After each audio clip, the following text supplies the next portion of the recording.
All right, what's the weather looking like for us, Jamie? We're finally going to get into another dry stretch of weather around here, and we'll even include, and that's not all, we'll include some comfortable conditions too. We'll have that humidity dropping. But take a look at the time lapse we had today. That low cloud cover we started out with this morning had just given way to clouds. You can start to see the tops of the buildings there in downtown Minneapolis, and finally some peaks of sunshine. But as you can see with that temperature trend, it's going to be working its way up. So we do have a couple of days where it might be just a little bit below average, and then we're going to be talking about that possible 90-degree reading yet again. So yes, we do have the heat and humidity coming up, and we're going to be moving towards the weekend with that on the horizon. Also introducing the chance that there's going to be even some rain coming along with it, something we're going to be watching in the forecast. But in the meantime, right now, as you take a look outside, temperatures across the region, talking about the heat that's coming our way, well, it's being stored up across the high plains right now, the northern Rockies. You can see parts of the Dakotas into Montana, Wyoming,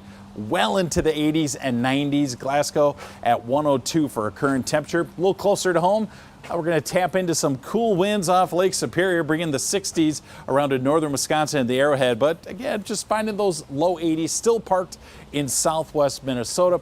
But we are enjoying numbers that are dropping off for the evening. Should be very pleasant out there. The winds, a light breeze, again, primarily northeasterly. And again, that's going to introduce some lower humidity. Dew points falling into the 50s, low 60s across the North Country. And then you look to the southwest, and yeah, just hold on to that muggy feel for a little bit longer. We get a couple of days here where it's going to feel pretty comfortable outside.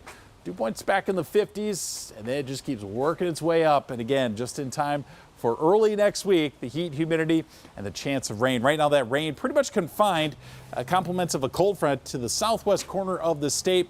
More and more of the cloud cover will dissipate. It was looking like there might be a little spotty rain that could try to pop up as that sun was peeking out, but really doesn't look like much hope there. Again, just primarily tucked in to the southwest corner. So we'll talk about just a quiet overnight.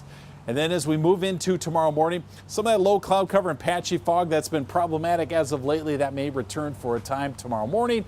But into the afternoon, it is looking like it is going to be beautiful around here. And like I said, on top of all that, some pretty comfortable conditions. So let's take a look at the statewide forecast. Most everybody will be pretty much at or below average. In fact, most of us should be below average, but you will find some of those low 80s still hanging out in western and southwestern Minnesota. There's just a remote chance that you find that isolated rain trying to pop up once again in the southwest part of the state.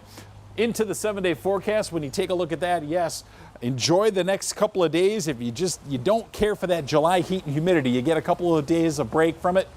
But it starts to return as you make your way closer and closer to the weekend. And right now, looking like Sunday and Monday, we're going to find some showers and thunderstorms around the region. We'll be right back.